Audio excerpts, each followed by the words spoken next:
Se Beber Não Case, a franquia que 101% dos homens conhece de cor e salteado, que basicamente conta a história de 4 amigos que vão para uma despedida de solteiro e a noite acaba em um completo caos. Mas e se eu te dissesse que eu consegui encontrar uma versão problemática desse filme, uma versão da Deep Web? Então, senhoras e senhores, telespectadores desse canal, deem a mão pra mim, porque hoje a gente vai assistir Se Beber Não Case versão rádio. O ego do cara tá lá em cima. Bom, e basicamente esse filme, encontrado na fossa da internet, conta a história desse jeca aí, que na primeira cena está se pegando violentamente com uma mulher. E esse cara aí, como em 98% dos filmes que a gente vê aqui, ele é um completo manso, um manso da pior espécie. Moço, qual que é o seu tipo de mulher? Ah, minha mulher é tudo pra mim, mano. Tudo. Tenho o que falar. Que fofinho. E pra você, qual que é o seu tipo de homem? Eu gosto de negão. E isso atrapalha a sua pegação com a sua esposa, porque na intenção de apimentar a relação, os dois estão fazendo um roleplay, uma dinâmica de BDSM, onde, claro, ele deveria ser o dominador. Mas é óbvio, ele é tão patético, ele é tão manso, que nem ele consegue se levar a sério nesse papel. Look at me, slut. I'm sorry. It's fine. E por conta disso, os dois brocham e o momento é completamente arruinado. Mas isso não é um problema, porque os dois já estavam de casamento marcado. Então agora ele basicamente pode brochar quantas vezes ele quiser. E não tem nada que ela possa fazer a respeito. E falando em casamento, naquela mesma noite aí da brochada inicial, ele iria sair, junto com o seu irmão, com seu melhor amigo e com um NPC que vai junto com eles. E esses 4 heróis iriam para uma despedida de solteiro. E o problema, sinceramente, já começa aqui. Porque eu vou te falar, eu não entendo essa tradição americana de despedida de solteiro. Ai amor, já que a gente vai casar, antes disso, você pode ir pra uma boate de gogo boy se esfregar em homens suados, tá tudo bem, é só a última vez. Não. Enfim, o líder desse rolê aí, o guia, o cara que iria levar o pessoal pra zona, é o irmão do protagonista. Bom, e nesse rolê tinham apenas 2 únicas regras. Todas essas regras, claro, citadas pelo irmão do protagonista. A primeira é aquela clássica de todo filme de terror vagabundo, que não pode celular. O que nem serve pra nada, porque 2 minutos depois todo mundo tá com o celular na mão. E a segunda é que o irmão dele fala que a regra principal é que você tem que falar sim para tudo. Você não pode falar não até o fim da viagem. Meu irmão, se eu tivesse no carro nesse momento, eu ia pedir pra comer o cu dele. Atrás da parada de ônibus, nós estamos doidos, capeta, porra. E primeiramente, eles iam para Las Vegas. Mas então ele ficou sabendo por alto que existia uma cidade pequena próxima dali, que era conhecida por ter vários rolês underground, que nas sombras era uma cidade da putaria. Esse lugar se chamava Garden City. E essa cena aí, bicho, eu vou te falar que o filme é bom, mas nessa cena aí eu quase abandonei o filme imediatamente. Porque tipo, tá os 4 lá indo pro rolê dentro do carro e o irmão dele tá falando sobre Garden City, que é um lugar incrível, que ele ficou sabendo que é demais. E eles estão passando na estrada quando o irmão dele aponta pra uma placa e fala, ó, tem uma placa de um puteiro de Garden City, olha ali ó, a placa ali ó. Só que tem um problema. Esse filme aqui não tem orçamento para alugar um outdoor, uma placa, para usar em uma cena de 5 segundos. Eles não têm dinheiro para gastar em uma cena de 5 segundos que um personagem só aponta e eles gastaram $3.000 só para botar uma placa ali. Então, o que esse diretor visionário, o que esse gênio do cinema fez? O filho da puta, ele filmou um outdoor qualquer, pegou um PNG feito no Photoshop e esticou na tela e foda-se, Olha só que coisa horrorosa. Caralho, o PNG tem mais qualidade que a câmera. Pior do que esse PNG aí em cima da tela. É só Garden City.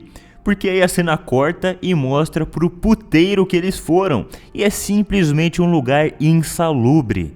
As putas do lugar literalmente tão de meia e chinelo, é muito esculacho. Então o puteiro é uma bosta, as vagabundas são horrorosas, a bebida é cara pra caramba, o lugar tá caindo aos pedaços, os caras miraram em Amsterdã e acabaram caindo na Rua Augusta de São Paulo. Então o irmão do cara, o responsável por essa porra desse rolê de merda aí, tá lá no balcão pegando bebida. Aí um estranho se aproxima dele e fala: puta que pariu, esse lugar aqui é uma merda, esse lugar é uma merda do caralho. Se você quiser, eu sei um lugar que tem festa de verdade, meu amigo. Eu sei um lugar bom, um lugar secreto.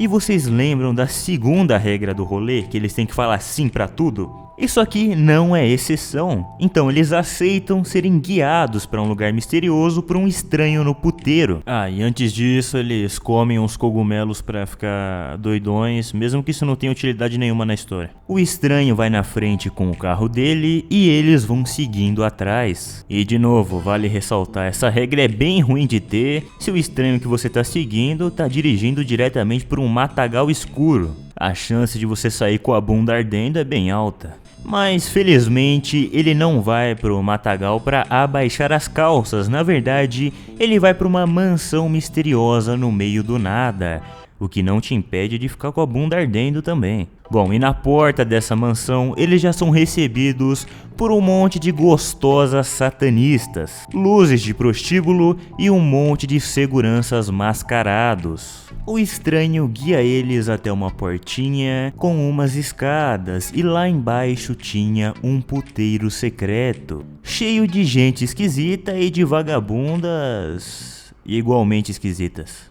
E eles assistem uma apresentação e depois disso o dono da festa chama eles para conversar. E o dono, ele era um cara mais estranho do que todo o resto ali. Ele é um cara com aquela vibe de charlatão, aquela vibe bem excêntrica. E ele chama eles para conversar em particular em uma sala. E para chegar nessa sala, eles passaram por vários túneis secretos embaixo da casa. E nesse quarto, os rapazes dizem que o protagonista iria casar semana que vem. E que eles queriam que ele tivesse uma experiência única e especial naquela noite. E também falam que dinheiro não era problema. Só que o dono da festa diz que ali nada era cobrado em dinheiro e que eles seriam cobrados de outra forma. Eu já vi isso aí antes. Eu tô falando que alguém vai acabar com a bunda ardendo aqui, hein? Mas enfim, ele diz que ele tinha algo especial pro protagonista. E ele guia o rapaz até um corredor com uma porta no fundo. O protagonista entra dentro daquele quarto e lá não tinha nada além de uma cadeira virada para uma janela de vidro. E de repente, uma mulher muito gostosa com um zoião, pique aquela do Fallout lá, pula no vidro e assusta o protagonista e rapidamente ela se esconde. Então ele fica lá um tempinho esperando algo acontecer e de repente ela começa a cantar. E o canto dela hipnotiza o rapaz e faz ele lembrar de cada experiência libidinosa que ele já teve em sua vida, o que vai ficando intenso e mais intenso até o momento em que ele dá a maior leitada na cueca de todos os tempos. O malandro chega a ficar com a perna bamba e quando ele estava quase indo embora, ela chama ele de novo. Mas por que isso aconteceu? Acontece que a The Voice Brasil lá era uma sirene. E sirene, para fazer um resumo bem burro, são basicamente sereias. Sabe o mito das sereias que elas cantavam para hipnotizar as pessoas e levá-las para o fundo do rio?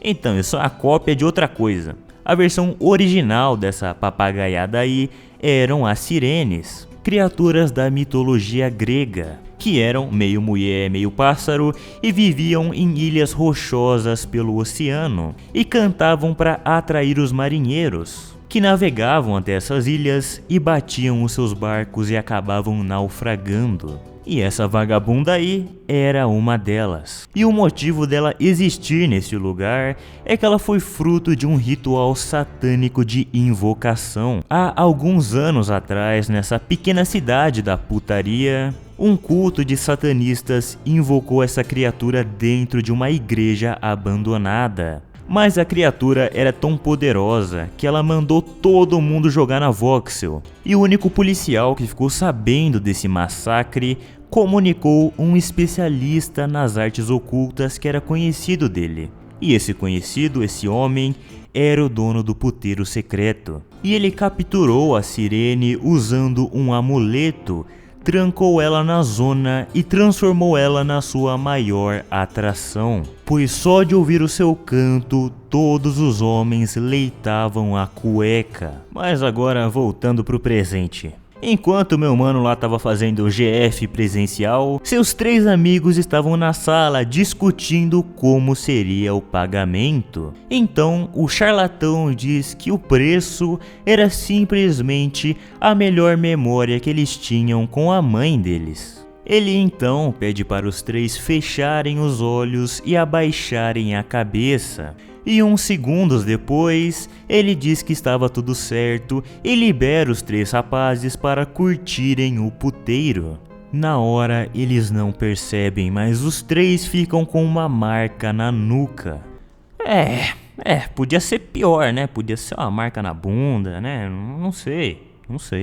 Bom, e de volta à zona, os rapazes estão no boteco e aquele NPC que tava junto com eles, ele vê um homem ao lado deles no balcão e ele estava tomando uma bebida com uma sanguessuga dentro. E ele diz que ele queria o mesmo que ele. E a mulher, a balconista aí, diz que ele não aguentaria, mas ele insiste. Diz que é isso mesmo que ele queria. Então ela prepara a bebida para ele e antes dele beber, ele pergunta como aquilo se chamava. E ela diz que aquilo se chamava assassinato.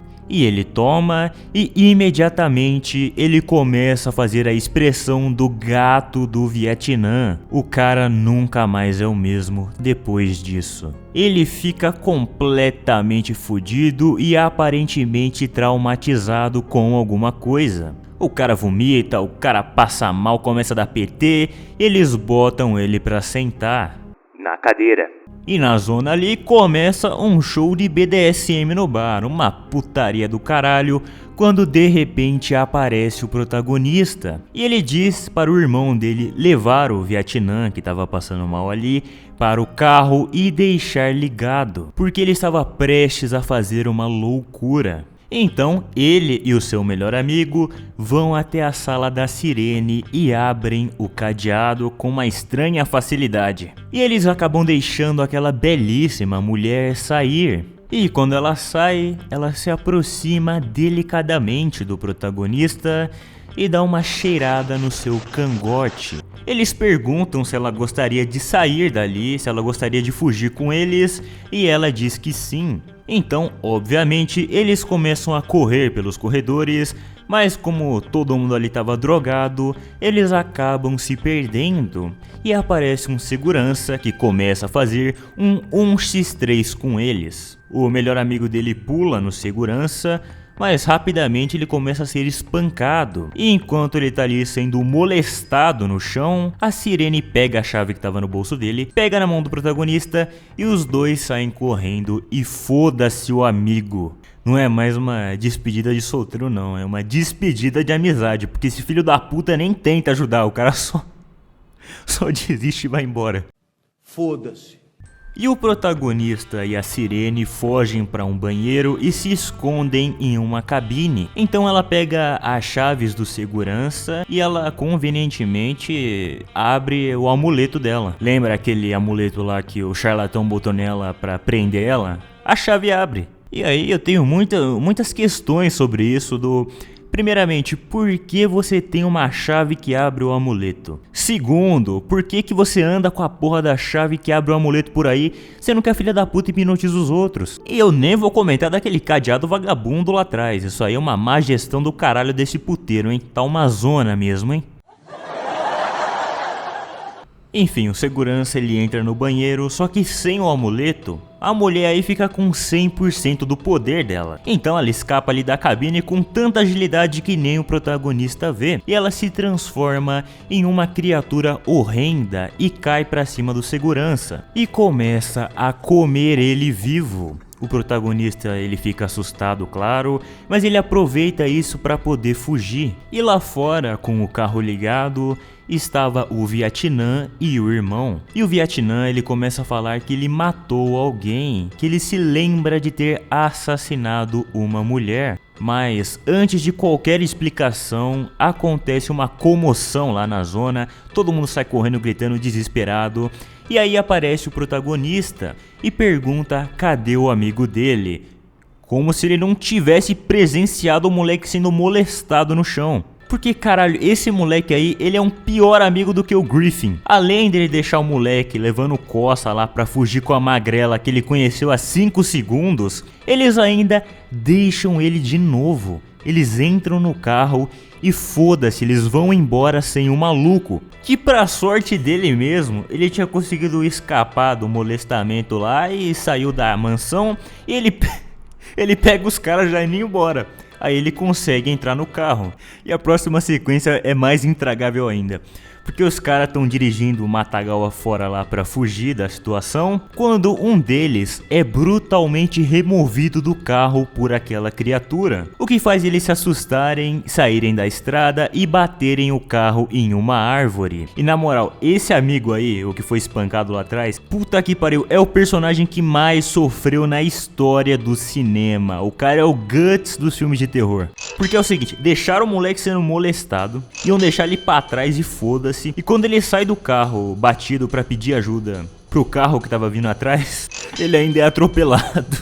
E o carro, ele atropela, para e ainda dá ré, mostrando que quem tava no carro tava procurando eles. E os irmãos, ao invés de irem salvar o amigo, os caras saem correndo sem ele de novo. O cara é deixado pra trás 3 vezes. E piora, porque ele tenta se esconder embaixo do carro. Só que os caras acham ele. E além de tudo, ele ainda é sequestrado. Isso porque o protagonista se importa com ele. É o melhor amigo dele. E os irmãos, eles correm pro matagal, eles começam a brigar um com o outro pelos motivos mais estúpidos possíveis, quando eles percebem que a criatura estava se aproximando. E então, de repente, simplesmente do nada, o protagonista ele vira a Tenten no exame Chunin.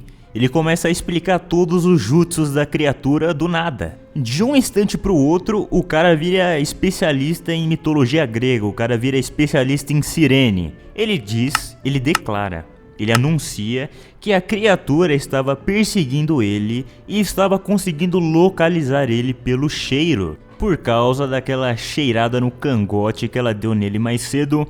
E o motivo do Vietnã ter morrido foi porque ele estava usando uma blusa do protagonista, então ele estava com o cheiro do protagonista. Cara, mas isso aí não faz muito sentido, porque se ela tá localizando o cara pelo cheiro, como é que ela vai pra pessoa que tem menos cheiro do protagonista? Porque, em tese, o protagonista tem mais cheiro do protagonista do que a blusa do protagonista. Então por que ela não foi nele direto? Por que ela errou de cara? Por que ela foi no outro cara que tava com a blusa? Enfim, então, do nada o protagonista ele fica com 1033 de QI e ele fala pra ele e o irmão entrarem dentro da lama pra disfarçar o cheiro deles. Os caras dão uma de Schwarzenegger no Predador. E pra piorar, esse plano funciona e eu não sei por que funciona. Não sei por quê, porque se o poder do bicho é cantar pra hipnotizar, por que ela simplesmente não canta e atrai o protagonista? Por que ela tá indo atrás igual um cachorro cheirando ele no mato? Tá igual o Kiba do Naruto, caralho, sendo que o poder da filha da puta é literalmente cantar pra atrair os outros. Ela canta pra chamar os outros e a filha da puta tá cheirando o cara no matagal.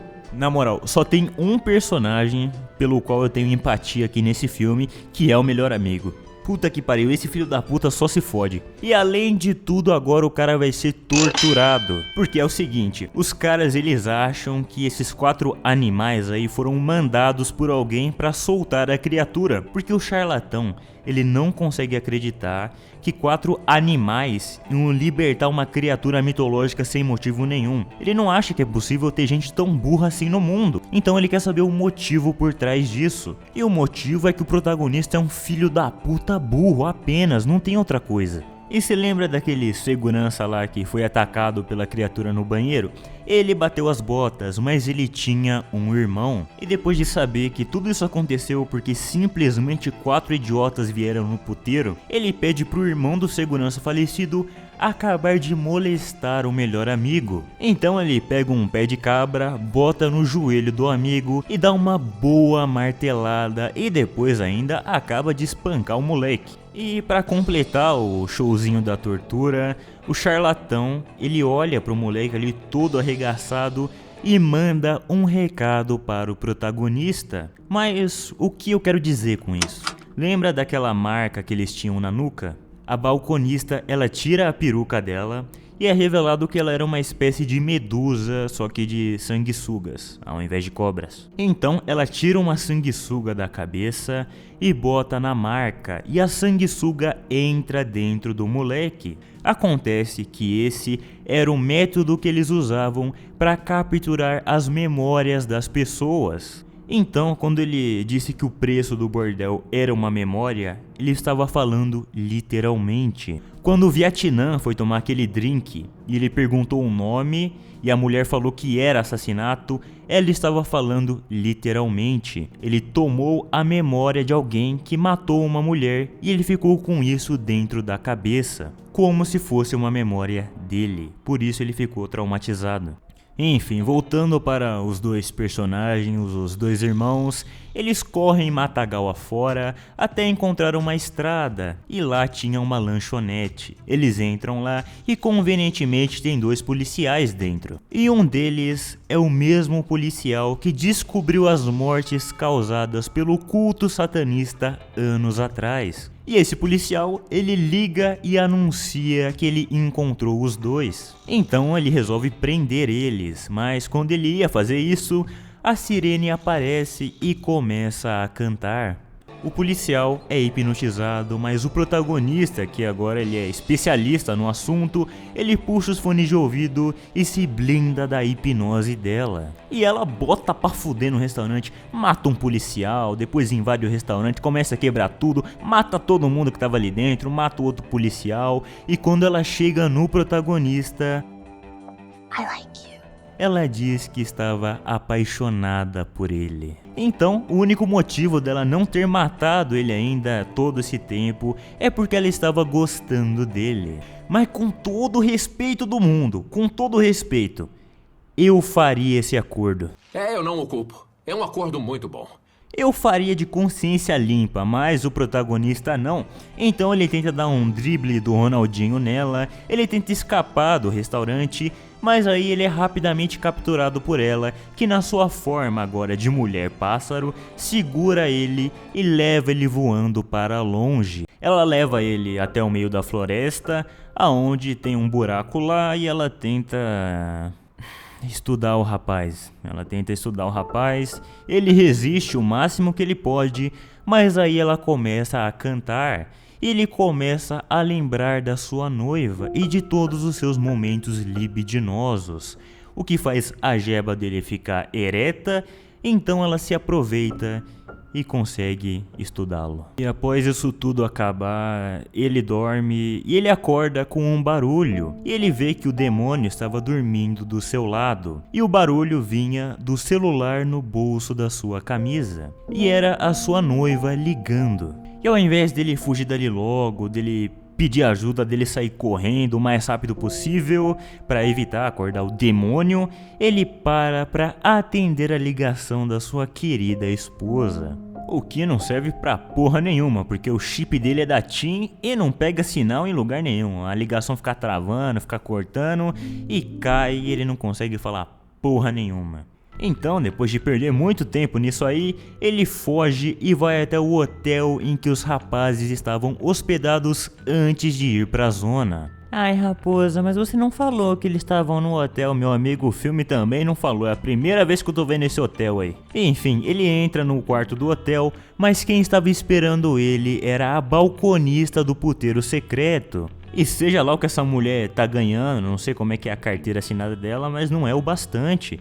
A mulher serve drink, serve memória, rouba memória, vai atrás dos outros com pistola. Merece claramente um aumento.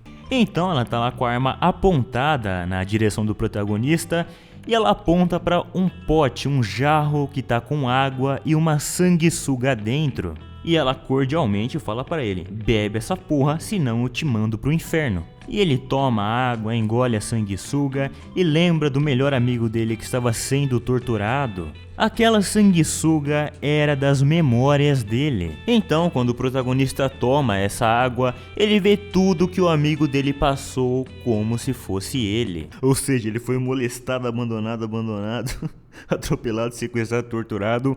E além de tudo, ele viu aquele recadinho que o charlatão mandou pra ele. E nesse recado, ele basicamente sugere uma troca do protagonista ir até um local combinado e ele vai devolver o amigo dele para eles poderem ir embora se ele devolver a sirene. E meu irmão, essa cena não faz sentido pra absolutamente ninguém. Porque olha a merda que esse filho da puta acabou de fazer. O cara soltou uma criatura mitológica, o cara fez mó estardalhaço, matou um segurança do cara. Por que raios ele acha que ele vai ajudar o cara e o cara vai deixar ele sair vivo dessa? Por quê? Não tem motivo, você não tem garantia, não tem razão pro cara te deixar sair vivo dessa. E outra coisa pior do que isso aí é essa historinha de mandar recadinho via sanguessuga. Que porra é essa? Caralho, irmão, por que você não gravou um vídeo com celular, seu filho da puta? Por que você não gravou um áudio no Zap e mandou pro cara? Você não vai falar pra ninguém não, velho.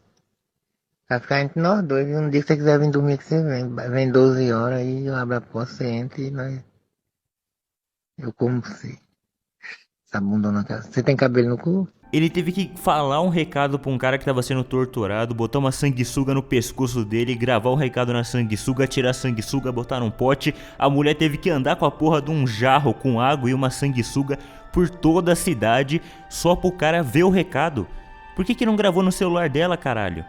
Esse filme não se passa nos anos 50, onde não existia um Nokia, um Samsung pra fazer isso. Cara, essa é a pior magia de Cara, essa é a pior magia de todas. Vai tomar no cu. Um Motorola. Um celular da Positivo faz a mesma coisa que a magia. E é óbvio que esse filho da puta burro vai até o lugar combinado. E o idiota vai até a igreja, que o charlatão encontrou ela lá. E o amigo dele tá amarrado em um banco todo fudido. Eu não tanco quanto esse cara se fudeu nesse filme.